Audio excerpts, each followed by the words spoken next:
दोस्तों नमस्कार, मैं पत्रकार दिनेश विद्यार्थी हेलो न्यूज वर्ल्ड के इस अंक में आपका स्वागत करता हूं। आप देख रहे हैं हेलो न्यूज वर्ल्ड सोच बेहतर कल की। शुक्रवार को केंद्रीय मंत्री भूपेंद्र सिंह यादव ने रेवाड़ी बार के आह्वान पर यहां महिला बार रूम और छायादार परिपथ का उद्घाटन किया। इसके साथ ही 3 द्वारों का नामकरण भी उन्होंने किया है। पुष्प वर्षा के बीच उनका यहाँ जिले के प्रशासनिक और न्यायिक अधिकारियों ने स्वागत किया। हम आपको बता दें कि बार रूम में अधिवक्ताओं की उनकी एक बैठक भी हुई, जिसमें उन्होंने इस बार को 25 लाख रुपए वित्तीय मदद भी विभिन्न विकास कार्य कराने के लिए उपलब्ध कराने का वचन दिया।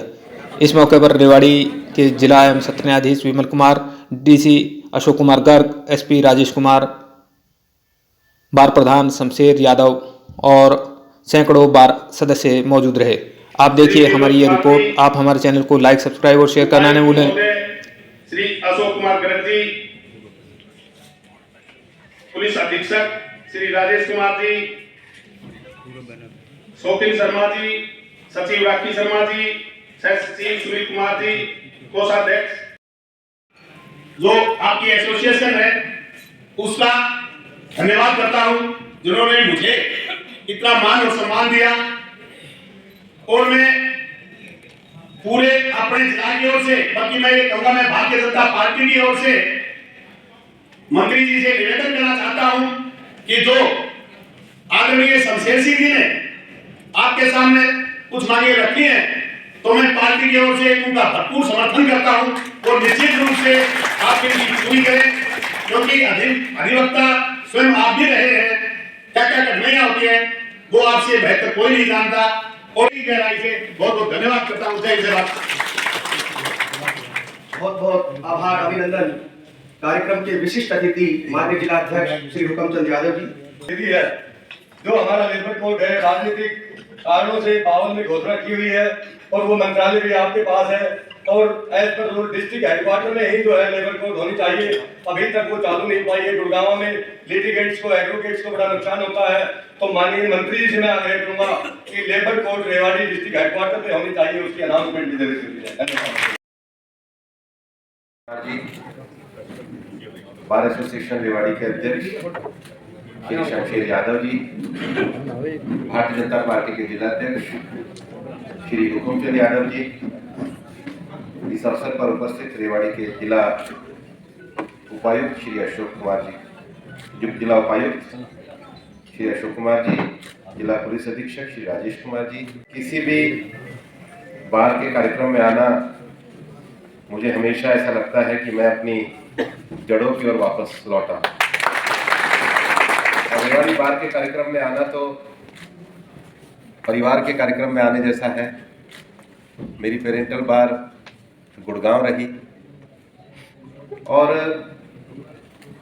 धर्म सिंह जी हमारे मामा जी हैं। 1982 में जब LLM कुरुक्षेत्र में कर रहे थे, तब से मेरी लगातार, मैं तो बहुत छोटा था उस समय, स्कूल में भी छोटा ही था, 93 का एनरोलमेंट है, लेकिन उसके बाद भी मेरा रेवाड़ी बार में आना हुआ, क्योंकि उस समय में जब गुड़गांव में केस करता था, अभी इंडस्ट्रियल ट्रिब्यूनल की बात कर, रेवाड़ी में लेबर ऑफिस होता था, मैं उसमें अपीयर होता था। MSCT के केस धर्म सिंह जी के साथ भी मैं करता था। और इसलिए आपके पुराने कोर्ट में मैं बहुत आया हूँ, लेकिन आप लोगों को धन्यवाद देना चाहता हूँ कि आज आपने अपने नए कोर्ट में भी मुझे बुला लिया है। आपको बहुत बहुत धन्यवाद।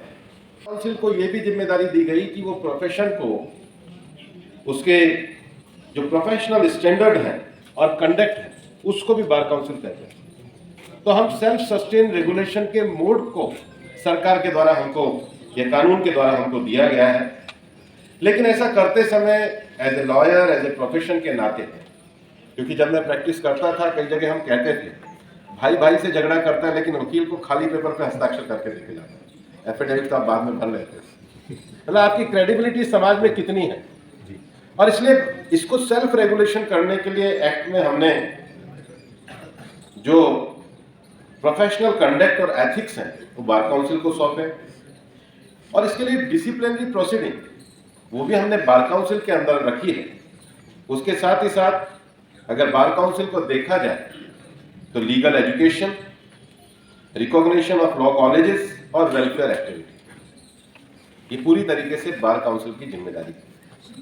हम सब लोग यहाँ बार एसोसिएशन में, और मैं कई बार लीगल प्रोफेशन में जब देश भर की बार्स और मैं कोर्ट्स में जाता तो मैं कई बार कहता था कि बार एसोसिएशंस के जो अपने एथिकल मॉडल्स हैं वो हमें हाई करने पड़ेंगे। इस देश में अगर इस देश की डेमोक्रेसी को चलाने में भी बड़ी भूमिका रही है तो लॉयर्स की भूमिका मैं इसलिए मानता हूँ। मैंने सुप्रीम कोर्ट में प्रैक्टिस करता था और मैं लगातार 15 साल, 20 साल, 25 साल पुरानी जो मुंसिफ कोर्ट में, फिर एडीजे में, फिर डीजे में, फिर हाई कोर्ट में, फिर सुप्रीम कोर्ट में लिटिगेशन आती तो वकील एक संबल बनाए रखता है कि नहीं जस्टिस मिलेगा, चलो आगे लड़े, चलो आगे लड़े, चलो आगे लड़े। तो लोगों का फेथ कॉन्स्टिट्यूशन में बनाए रखने के लिए, लोगों का फेथ सिस्टम में बनाए रखने के लिए हम उनको रिप्रेजेंट करते हैं। और मैं जो आपको कह रहा हूं कि जो बार काउंसिल की हमारी एडवोकेट एक्ट में रचना भी हमने करी है, इसको सस्टेन और सेल्फ रेगुलेशन मोड में करी और 1961 से लेकर के इस सिस्टम को हमने एक सक्सेसिव तरीके से आगे बढ़ाया है। लेकिन कोई भी सिस्टम आगे तभी बढ़ सकता है जब वो अपनी ड्यूटीज को लेकर के आगे बढ़े और चाहे उनको सुविधा उपलब्ध हो। तो आपके महिला बार में और आपके ये जो लाइब्रेरी है इसमें अगर आप कोई ऐसा आप मेरे पास प्रपोजल भेजेंगे तो मैं अपनी तरफ से भी उसको करने के लिए। दूसरा, हमारे को लगातार अपने कोर्ट के एरिया के एक्सपेंशन के लिए, वकीलों की सुविधा के लिए लगातार बार एसोसिएशन काम करती है और अच्छा काम करती है। सामान्यतः बार एसोसिएशन के इस काम को आगे बढ़ाने की दृष्टि से भी मैं वैसे सांसद राजस्थान से हूँ, लेकिन हमारे संसदीय कोष से एक अलग राज्य में देने की एक प्रावधान, बहुत छोटा सा प्रावधान होता है छोटे से कक्ष का, तो मैं निश्चित रूप से उसमें से अगर यहाँ के नियमों में वो होएगा तो 25 लाख रुपए की राशि भी चाहूँ। मेरा ये मानना है कि आपकी बार एक पुरानी बार है और रेवाड़ी की बार एक लंबे समय से काम करने वाली बार है और लॉयर्स को जो सबसे ज़्यादा लोग कम से कम इस देश में जिस प्रकार से कमर्शियल लिटिगेशन बढ़ रही है, तो सिविल लिटिगेशन में तो पहले हुआ करता था कि एक मुकदमा चलता था तो लोग अपनी ज़मीन भी जोतते रहते थे, उसी में से वकील को फीस देते रहते थे, 15, 20, 25 साल चलता रहता था। लेकिन अब कमर्शियल लिटिगेशन का ज़माना है। अब डिस्पोजल जो है लोग तेज चाहते हैं और डिस्पोजल तेज करने में हमको अपनी कैपेसिटी को, भूमिका को बढ़ाना होगा, क्योंकि वकील की जो क्रेडिबिलिटी है वो कहीं नहीं टिकी होती, क्लाइंट के रिलीफ पे टिकी हुई होती है। क्लाइंट के रिलीफ को वकील जितना एफिशिएंट तरीके से डिस्पोज ऑफ करता है, लिटिगेशन को डिस्पोज ऑफ जितना अच्छे तरीके से करता है, न्यायपालिका में हम बार और बेंच मिलकर एक लिटिगेशन को किस प्रकार से कैपेसिटी के साथ अच्छे तरीके के साथ डिस्पोज ऑफ करें, उसके लिए भी बार में अपनी कैपेसिटी बढ़ाने का काम करें। मैं वापस से हृदय से आपको धन्यवाद देता हूँ कि आज आपने अपनी बार में मुझे बुलाया। आकर के मुझे कम से कम अच्छा लगा कि मैं जो 93-94 में हमारे धर्म के पास आया करता था, धर्म सिंह जी के पास, आज उस बार को मैं बहुत अच्छे रूप में, बहुत अच्छे बार के हॉल में संबोधित कर रहा हूँ। आप सबको आपके आगामी भविष्य के लिए शुभकामनाएं। रेवाड़ी बार अच्छी क्रेडिबिलिटी के साथ काम करें, ऐसी आशा व्यक्त करता हूँ और रेवाड़ी बार के वकील आने वाले समय में भारत में अच्छे वकील के रूप में स्थापित हो, ऐसी भी मैं आपको शुभकामनाएं देता हूँ। बहुत बहुत धन्यवाद। जय हिंद। बैंकिंग में नए लॉ आ गए हैं। आज हम सरफेसी को से आगे बढ़कर आईबीसी जैसा लॉ लेकर आए हैं, जिसमें नए जिसको कहते हैं कि प्रोफेशनल सिस्टम खड़े हो रहे हैं। तो जो लॉ का बढ़ता हुआ डायमेंशन है, उसमें हम डिस्ट्रिक्ट कोर्ट के वकीलों का कैसे कैपेसिटी बिल्डिंग करें। हम नए स्कोप्स में, आज नए देश में पेटेंट अटॉर्नी नए चाहिए होंगे, आज देश में इंटेलेक्चुअल प्रॉपर्टी को लेके नए लॉयर चाहिए होंगे। अब हमारे को इन दोनों विषयों का, और जो नए नेशनल लॉ स्कूल के बच्चे भी आ रहे हैं, ज़्यादा हाई कोर्ट्स में प्रैक्टिस करने ज़्यादा जा रहे हैं, या हम ही कहते हैं भाई यहाँ क्या करोगे डिस्ट्रिक्ट कोर्ट में, बड़े सीनियर के पास कोई आता है जी वकालत करने, बोले यहाँ क्या करोगे, चलो दिल्ली कर लो, थोड़ा अच्छा हो जाए। लेकिन हमको डिस्ट्रिक्ट कोर्ट की कैपेसिटी बिल्डिंग को, डिस्ट्रिक्ट कोर्ट की नॉलेज शेयरिंग को, डिस्ट्रिक्ट कोर्ट के एडवांस लॉज को कैसे बढ़ाने का काम करना है, उसके बारे में अपने अपने तरीके से हमको सोचना है। एक अच्छा काम आप लोगों ने कराया है कि आपने आज महिला कक्ष का उद्घाटन करा, और ये तो कोई संयोग ही हो सकता है कि आज मैंने आपके यहाँ महिला कक्ष का उद्घाटन करा और कल सुप्रीम कोर्ट ने 3 महिलाओं की एक्सक्लूसिव बेंच बनाई, तो दोनों का और ऐसे भी जुडिशरी में वुमेन रिप्रेजेंटेशन बढ़ना चाहिए।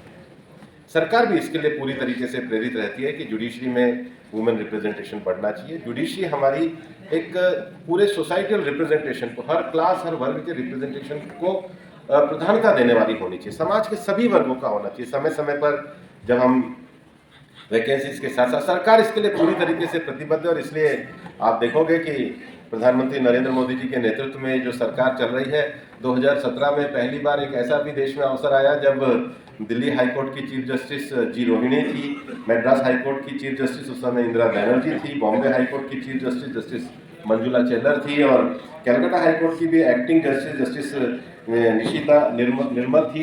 एक साथ 4 हाई कोर्ट में लेडी जज जो है चीफ जस्टिस के नाते काम कर रही थी। तो ये जो रिप्रेजेंटेशन है इसको बढ़ाने के लिए सरकार भी पूरी तरीके से प्रतिबद्ध है। इसलिए आपने मेरे से आज अच्छा ही काम कराया कि महिला कक्ष का उद्घाटन कराया है।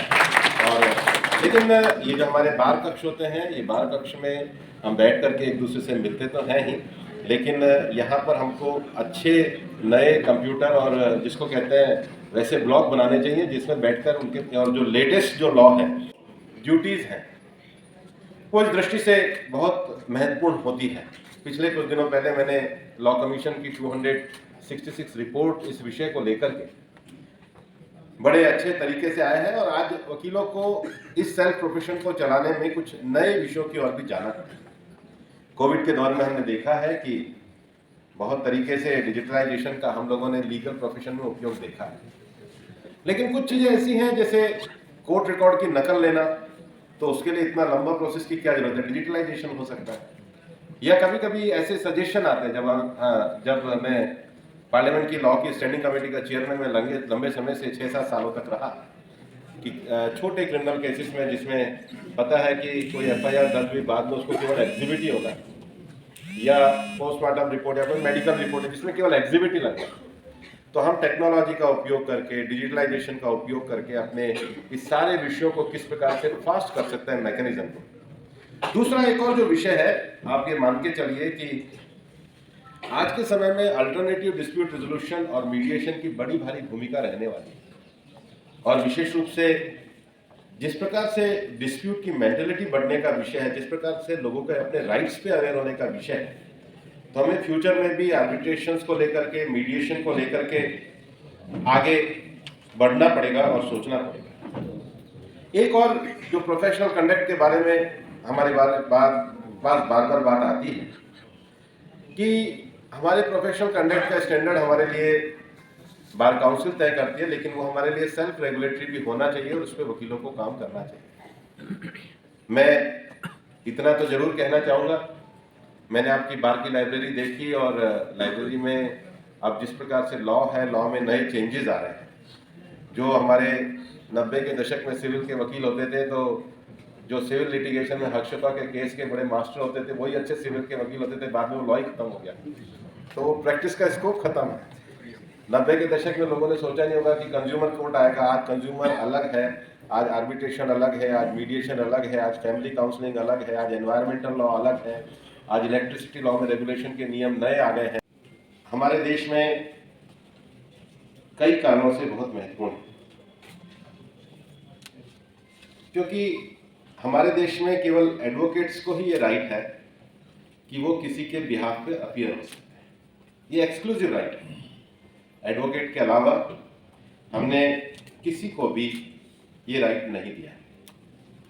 दूसरा, जो लीगल प्रोफेशनल है उसमें जब हम एडवोकेट बात करते हैं तो एडवोकेट होने के नाते कोर्ट में तो हम अपीयर हो ही सकते हैं, लेकिन कोर्ट के साथ एडवोकेट के रूप में लॉ ऑफिस चलाना हो, लॉ फर्म चलाना हो, गवर्नमेंट में लॉ ऑफिसर्स के नाते काम करना हो, लीगल रिसर्च करना हो, ये काम भी हम लोग बहुत अच्छे तरीके से करते हैं।